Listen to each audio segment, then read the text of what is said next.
Hey guys, sudden గా kitchen background అనుకుంటున్నారా? Because నేను ఈరోజు ఒక రెసిపీ ట్రై చేయబోతున్నాను. अभी तक हमारा विश्वरूप नहीं देखा.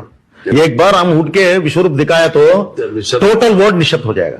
అదే ఆప్రికాట్ డిలైట్. నేను ఆల్రెడీ రెస్టారెంట్ లో ట్రై చేశాను, చాలా నచ్చింది నాకు, అందుకనే ట్రై చేస్తున్నాను. బట్ అక్కడ బాగా కాస్ట్లీ ఉంటుంది కాబట్టి నేను ఇంట్లో చేసుకుంటే బెటర్ అని చేసుకుంటాను అనమాట. ఆప్రికాట్స్ నేను ఓవర్ నైట్ సాఫ్ చేసుకున్నాను. సో మనకు కావాల్సినవన్నీ నేను డిస్క్రిప్షన్ లో పెడతాను. తర్వాత పాలు ఒక పొంగు వచ్చేదాకా మరిగించుకొని చక్కెర వేసుకోవాలి. ఇంకా డెఫినెట్లీ మనం అంటే హడావిడి మేళం కదా మనం, సో డెఫినెట్లీ కింద పడుతూ ఉంటాయి కొన్ని. తర్వాత మనకి వాటర్లో కానీ మిల్క్లో కానీ కస్టర్డ్ పౌడర్ అనేది కలుపుకోవాలి.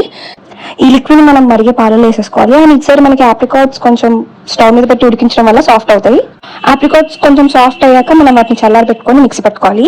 తర్వాత మనం ఫ్రెష్ క్రీమ్ అండ్ ఇదేదో అంటారు, పేరు గుర్తు రావట్లేదు, కండెన్స్డ్ మిల్క్, టైంకి పదాలు గుర్తురావు గైస్, అవి మనం మంచిగా క్రీమీగా కలుపుకోవాలి.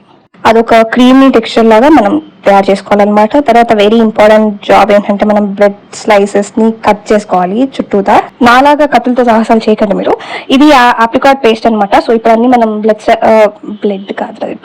బ్రెడ్ స్లైసెస్ ని డెకరేట్ చేసేసుకోవాలి. ఆ తర్వాత ఒక్కొక్కటి అప్లై చేసుకోవాలి. దెన్ మళ్ళీ బ్రెడ్ పెట్టి మళ్ళీ సేమ్ రిపీట్ చేయాలి.